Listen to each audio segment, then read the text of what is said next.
Good morning, everybody. If this is your first video on Monday, well, welcome back. We are going to be reading chapter 21 of Farmer Boy called County Fair today. We are nearing the end of the book. We'll only have actually a few more weeks of this. There are 29 chapters altogether, and we're on chapter 21. I know that that's a little bit odd for those. I'm sorry, that's probably very distracting. For those of you who don't have your own book, then it's a little hard to tell how much we have left and everything. So we're on chapter 21, County Fair. So I am going to have you all follow along with me in case you don't have your own book.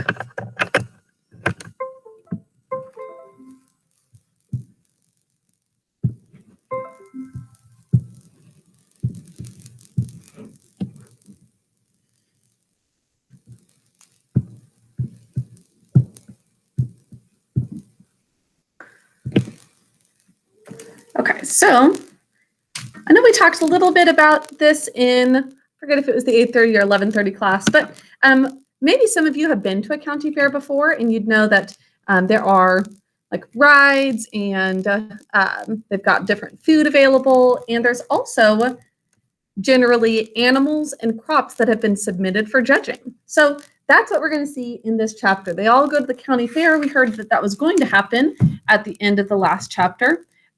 They put all the food away for winter, and everyone could stop working for a little while and go to the county fair and have fun. So they finished up the hard work of the harvest time, and now they can relax a little bit as they go to the fair. Early in the frosty morning, they all set out for the fair. All of them were dressed up in their Sunday clothes, except Mother. She wore her second best and took an apron, for she was going to help with the church dinner. Under the back buggy seat was the box of jellies and pickles and preserves that Eliza Jane and Alice had made to show at the fair, meaning they are going to submit to those and hopefully win a prize for the best jelly, pickle, or preserve. Alice was taking her woolwork embroidery too. I forgot, they also have a section in the county fair for like things that you've made, like quilts. But Almanzo's milk-fed pumpkin had gone the day before. It was too big to go in the buggy, his pumpkin is. Almanzo had polished it carefully. Father had lifted it into the wagon and rolled it onto a soft pile of hay, and they had taken it to the fairgrounds and given it to Mr. Paddock. Mr. Paddock was in charge of such things. Now this morning, the roads were lively with people driving to the fair, and in Malone, the crowds were thicker than they had been on Independence Day. All around the fairgrounds were acres of wagons and buggies, and people were clustered like flies. Flags were flying and the band was playing. Mother and Royal and the girls got out of the buggy at the fairgrounds, but Almanzo rode on with Father to the church sheds and helped unhitch the horses. The sheds were full, and all along the sidewalks streams of people in their best clothes were walking to the fair, while buggies dashed up and down the streets in clouds of dust. "Well, son," Father asked him, "what shall we do first?" "I want to see the horses," Almanzo said, "of course." So Father said they would look at the horses first. The sun was high now, and the day was clear and pleasantly warm. Streams of people were pouring into the fairgrounds with a great noise of talking and walking, and the band was playing gaily. Buggies were coming and going. Men stopped to talk to Father, and boys were everywhere. Frank went by with some of the town boys, and Almanzo saw Miles Lewis and Aaron Webb, but he stayed with Father. They went slowly past the tall back of the grandstand and past the low, long church building. This was not the church, but a church kitchen and dining room at the fairgrounds. A noise of dishes and rattling pans and a chatter of women's voices came out of it. Mother and the girls were inside it somewhere. Beyond, it was a row of stands and booths and tents, all gay with flags and colored pictures and men shouting, step this way, only 10 cents, only 1 dime, the 10th part of $1." We've heard something like that, right? On Independence Day with the lemonade. "Oranges, oranges, sweet Florida oranges, cures all ills of man and beast. Prizes for all, prizes for all. Last call, boys, put down your money, step back, don't crowd." So they're advertising all sorts of things, wanting you to give them their money. Now, one stand was a forest of striped black and white canes.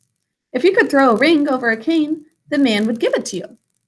Have any of you ever played a game like that, where you toss a ring and try to stick it on, whether it's a cane or something? Now, there were also piles of oranges and trays of gingerbread and tubs of pink lemonade. There was a man in a tailcoat and a tall shining hat who put a pea under a shell and then paid money to any man who would tell him where the pea was. Basically like a magic trick. So he's getting somebody's money for this magic trick. I know where it is, Father, Almanzo said. Be you sure? Father asked. Yes, said Almanzo, pointing. Under that one. Well, son, we'll wait and see, Father said. So Almanzo's been following where this pea goes.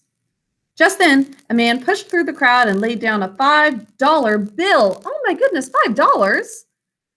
We know that even 10 cents was quite a lot to them, so $5. Beside the shells, there were 3 shells. The man pointed to the same shell that Almanzo had pointed at. The man in the tall hat picked up the shell. There was no pea under it. The next instant, the $5 bill was in his tailcoat pocket, and he was showing the pea again and putting it under another shell. Almanzo just couldn't understand it. He had seen the pea under that shell, and then it wasn't there. He asked Father how the man had done it. I don't know, Almanzo, Father said, but he knows. It's his game. Never bet your money on another man's game. That's very good advice. That man, if he is doing the game and he's asking people for money, then he's probably figured out some sort of trick. They don't know what the trick is, but you shouldn't bet money on another person's game when they're kind of the master of it. They went on to the stock sheds. The ground there was trodden into deep dust by the crowd of men and boys. It was quiet there.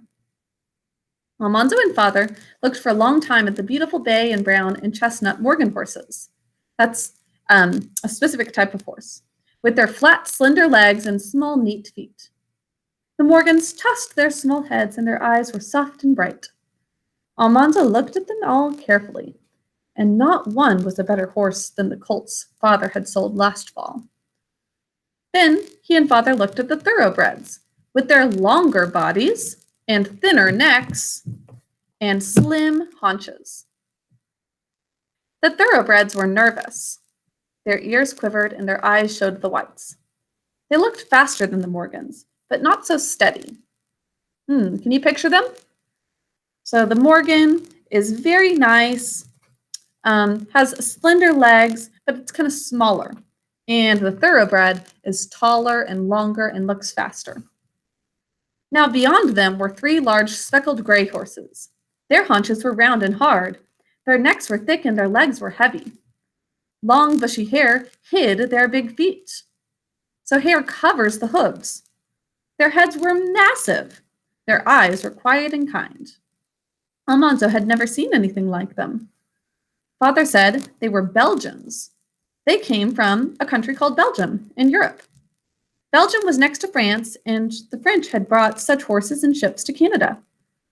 Now, Belgian horses were coming from Canada into the United States. Father admired them very much. He said, "Just look at that muscle. They'd pull a barn if hitched to it." Almanzo asked him, "What's the good of a horse that can pull a barn? We don't want to pull a barn. A Morgan has muscle enough to pull a wagon. And he's fast enough to pull a buggy, too." "You're right, son," Father said. He looked regretfully at the big horses and shook his head. "It would be a waste to feed all that muscle, and we've got no use for it. You're right." Wow, so Almanzo taught him something. They don't actually need a horse that big as these Belgian horses. They can make do with what they have. But it would cost a lot more money to feed a big horse. So it actually would be a waste to have a horse like that. Almanzo felt important and grown up talking horses with Father. Beyond the Belgians, a crowd of men and boys were so thick around a stall that not even Father could see what was in it.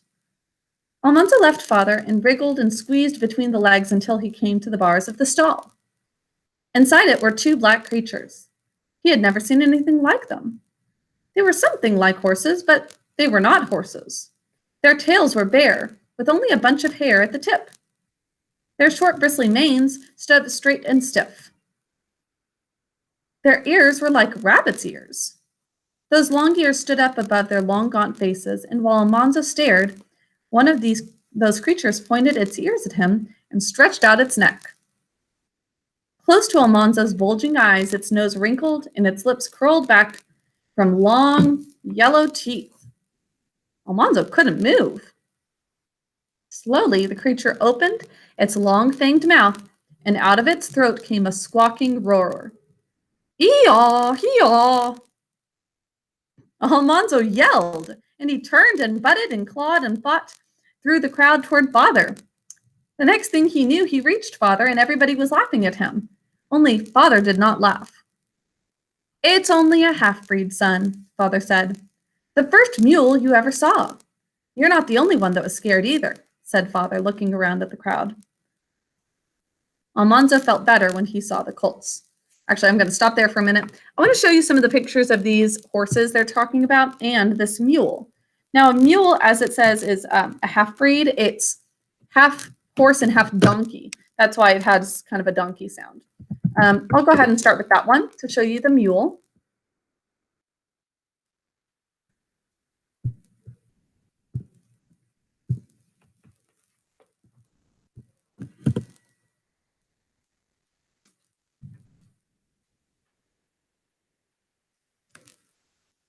So there's a mule.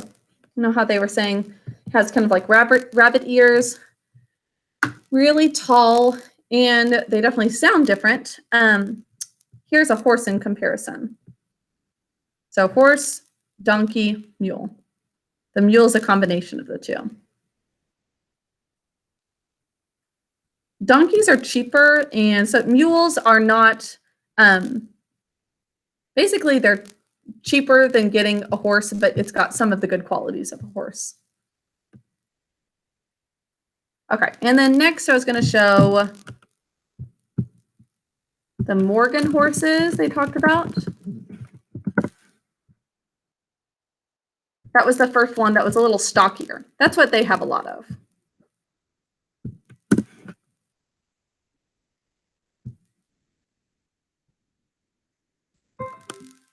Here's the Morgan horse. A small head, very stocky. Thin legs, though. Okay. And then the thoroughbred.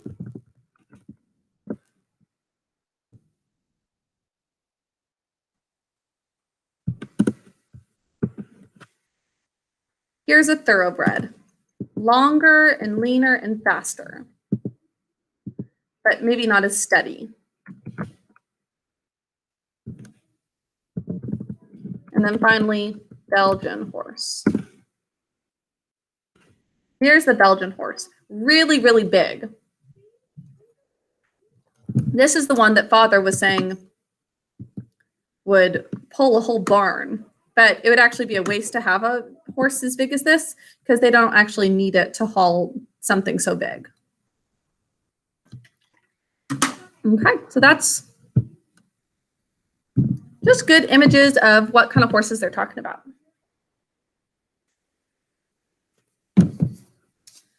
Now, Almanzo felt better when he saw the colts. There were 2-year-olds and yearlings, meaning they're a year old, that's what a yearling is, and some little colts with their mothers. Almanzo looked at them carefully, and finally, he said, Father, I wish... What, son? Father asked. Father, there's not a colt here that can hold a candle to Starlight. Couldn't you bring Starlight to the fair next year? So Starlight seems like especially pretty according to Almanzo. And he says, all of these are not even as good. Well, well, Father said, we'll see about that when next year comes. Then they looked at the cattle.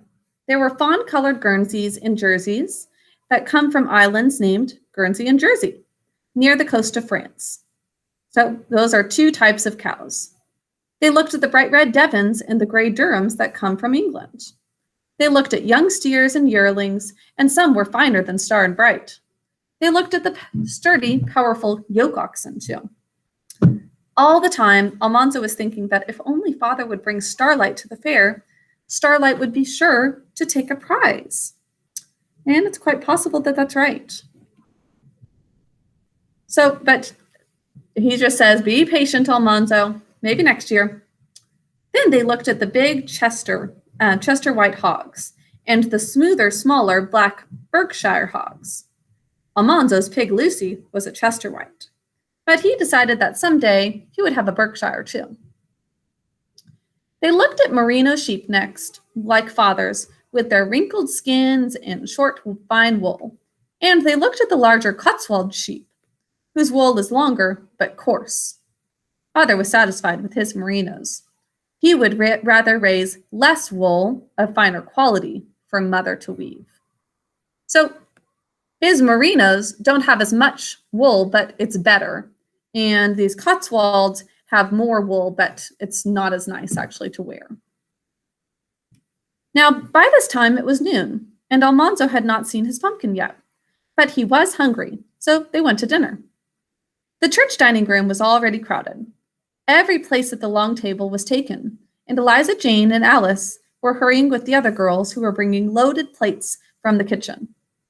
All the delicious smells made Almanzo's mouth water. Father went into the kitchen, and so did Almanzo. It was full of women, hurriedly slicing boiled hams and roasts of beef, and carving roast chickens and dishing up vegetables. Mother opened the oven of the huge cook stove and took out roasted turkeys and ducks. 3 barrels stood by the wall, and long iron pipes went into them from a cauldron of water boiling on the stove. Steam puffed from every crevice of the barrels. Father pried off the cover of one barrel, and clouds of steam came out. Almanzo looked into the barrel, and it was full of steaming potatoes in their clean brown skins. The skins broke when the air struck them and curled back from the mealy insides.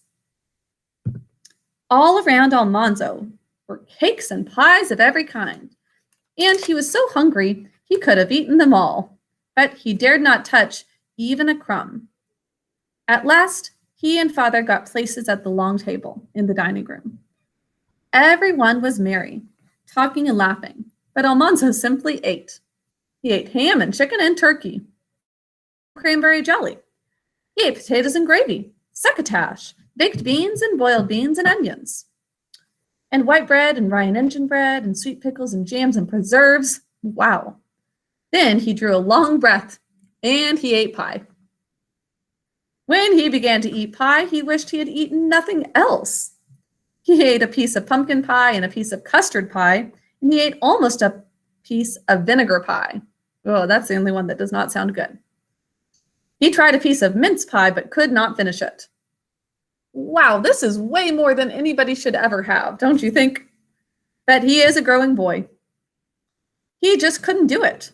There were berry pies and cream pies and vinegar pies and raisin pies, but he could not eat any more. I don't think I've ever seen Almanzo stop eating. Now, he was glad to sit down with Father in the grandstand. Oh, actually, this is going to be the place where I was going to stop. So this is a fairly long chapter. We're going to stop there, and tomorrow we're going to hear about a race. And along with a race, we're also going to hear about Almanzo's milk-fed pumpkin. See how it does.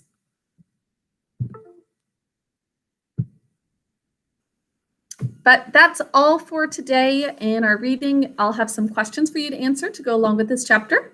I hope you have a wonderful Monday. I will see you later. Bye, boys and girls.